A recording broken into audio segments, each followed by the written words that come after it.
para justamente reafirmar o que já tenho dito por muitas vezes aqui nessa tribuna, que é justamente a incompetência, ineficiência, omissão, inoperância e principalmente falta de amor ao Rio de Janeiro.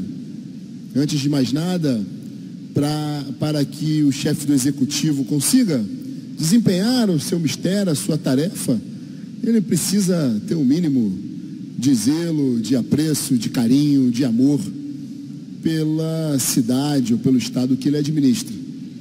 E fica cada vez mais claro a falta de amor com que o prefeito, ou melhor, desprefeito Marcelo Crivella administra essa cidade. Tenho recebido inúmeras críticas e, como cidadão carioca apaixonado que sou, eu constato, caminhando pelas ruas, o profundo abandono que essa cidade está entregue, submetida. As ruas mal conservadas, extremamente esburacadas, nenhum tipo de serviço público que efetivamente funcione, uma saúde precária, dilacerada, que definitivamente não atende a população do Rio de Janeiro.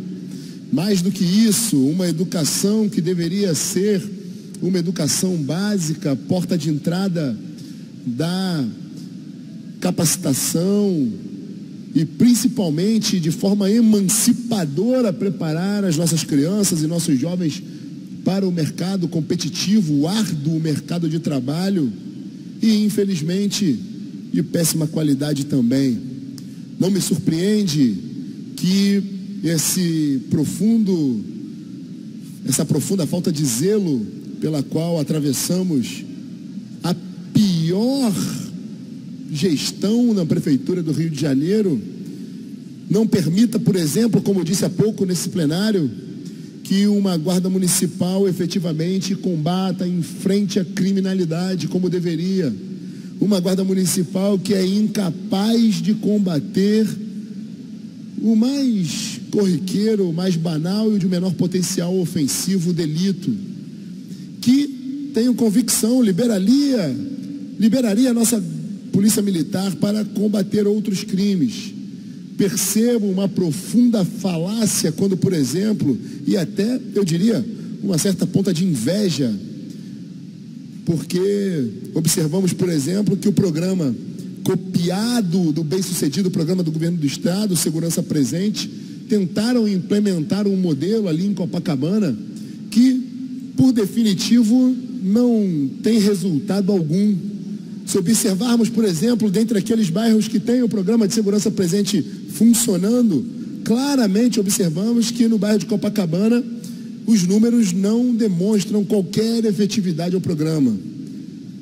Sem dúvida nenhuma, senhores deputados, o Rio de Janeiro, uma cidade absolutamente vocacionada ao turismo, merecia um tratamento diferenciado, cuidadoso, zeloso, carinhoso, principalmente naqueles bairros, naquelas regiões que podem efetivamente receber o turista no Rio de Janeiro. Por que não partiríamos para um programa, por exemplo, de limpar a região da Orla de Copacabana, que teve recentemente um policial, se não me engano, colombiano, assaltado, que teve mais uma pessoa assassinada. Todos os dias percebemos, além da profunda desordem e degradação urbana, o cometimento de crimes que cada vez mais tornam o Rio de Janeiro um ambiente hostil à vinda de turistas e, consequentemente, possamos, dessa forma, fazer com que o turismo seja uma alternativa à matriz econômica, por exemplo, do petróleo. Me admira e me causa profundo espanto e perplexidade saber que, por exemplo, o secretário de Fazenda da cidade do Rio de Janeiro, ele mensura o potencial turístico da cidade medindo única e exclusivamente um fator, que é o quanto se arrecada de ISS na rede hoteleira. Ora, Somente os turistas que se hospedam em hotéis regularmente são turistas bem-vindos no Rio de Janeiro? São ignorados, então, aqueles turistas que ficam hospedados em casas de algumas pessoas, outros sistemas ali de hospedagem? O Rio de Janeiro tem uma capacidade instalada para o turismo tão grande. Por que ignorar esse tipo de turista, que são todos, evidentemente, muito bem-vindos à nossa cidade? Não há nenhum estímulo ao turismo de negócios, não há nenhum estímulo para que um patrimônio histórico muito mal conservado, uma história muito recente que a cidade do Rio de Janeiro tem, que o Brasil tem, de pouco mais de 500 anos. Por que não? Por que não, dessa forma, conservarmos esse patrimônio? Ou seja, um profundo abandono, uma profunda, eu diria, desgraça que hoje, infelizmente, acomete o Rio de Janeiro e que, sinceramente, eu gostaria de ter dias muito melhores como cidadão carioca apaixonado por essa cidade que sou. Percebo, senhores deputados, um investimento agora, sempre nos horários nobres de televisão, nos grandes veículos de comunicação, um investimento maciço, tentando levar à população do Rio de Janeiro narrativas falaciosas de que essa prefeitura estaria investindo em saúde, estaria promovendo o desenvolvimento, coisa que definitivamente não está. Então, quero deixar aqui claro, mais uma vez, com profundo amor que nutro essa cidade, o meu profundo pesar pela forma, além de incompetente, omissa, mas de profundo desamor que, infelizmente, o Rio de Janeiro tem sido vítima. Quero mais uma vez deixar claro que eu tive a honra de ter sido candidato a vice-prefeito nessa cidade ao lado do senador Flávio Bolsonaro em 2016. Naquela ocasião, num segundo turno que se avizinhava, tínhamos ali a difícil escolha de Sofia de ficarmos literalmente entre a cruz e a caldeira. A ele escolher os demônios de uma esquerda obscura que traz um pensamento tão maligno e pautas tão nocivas para o Rio de Janeiro, tivemos a escolha que hoje se demonstra absolutamente infeliz de escolhermos entre a cruz e a caldeira. Escolhemos a cruz e votamos no bispo. Absolutamente incompetente, lamentavelmente. Quero dizer que a integração e o desenvolvimento municipal é fundamental nesse processo de reedificação do estado do Rio de Janeiro. Consideramos que ao município cabe, como a instância final de ponta desse pacto federativo, a prestação dos serviços mais caros e mais próximos do cidadão.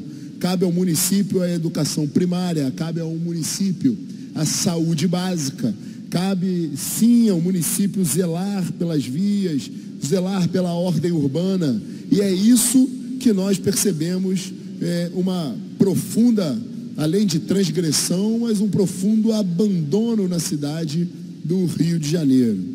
Quero dizer que toda essa discussão, toda essa embate ideológico que percebemos aqui no plenário dessa casa, ele é muito bem-vindo, obviamente, porque essas legislaturas que nos antecederam, elas não tinham esse debate. Por exemplo, tínhamos aqui o senador Flávio Bolsonaro numa luta sozinho do bem contra o mal, combatendo esses pensamentos malignos, e que, graças às eleições de 2018, conseguimos reverter essa lógica e efetivamente romper com o sistema vigente, e hoje temos a maior bancada nessa casa. Agora, quero dizer que esse parlamento precisa sim de mãos dadas com o Poder Executivo, que, aliás, faço aqui o meu elogio ao governador Wilson Witzel, que promove a melhor política de segurança pública da história do Rio de Janeiro. E os números revelam a minha assertiva. Recebi hoje do secretário de Estado, chefe da Polícia Civil, delegado Marcos Vinícius, os números que revelam um profundo e significativa melhora dos números em relação ao mesmo período de anos anteriores, em relação ao mês anterior, de queda brusca dos índices de criminalidade. Ao mesmo tempo, percebemos um aumento dos marginais que foram ceifados de nossa sociedade em razão da ação policial. O que revela, senhora presidente, uma equação que é muito simples de compreender.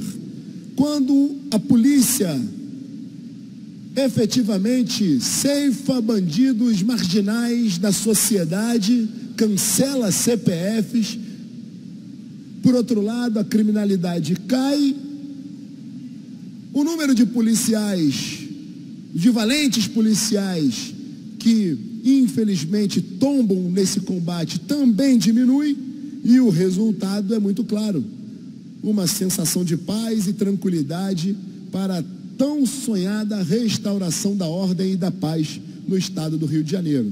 Parabéns, governador Wilson Witzel, pela política de enfrentamento corajosa e que efetivamente está trazendo de volta a paz à cidade, à região metropolitana e ao estado do Rio de Janeiro. Muito obrigado, senhora presidente. Próximo orador inscrito é o nobre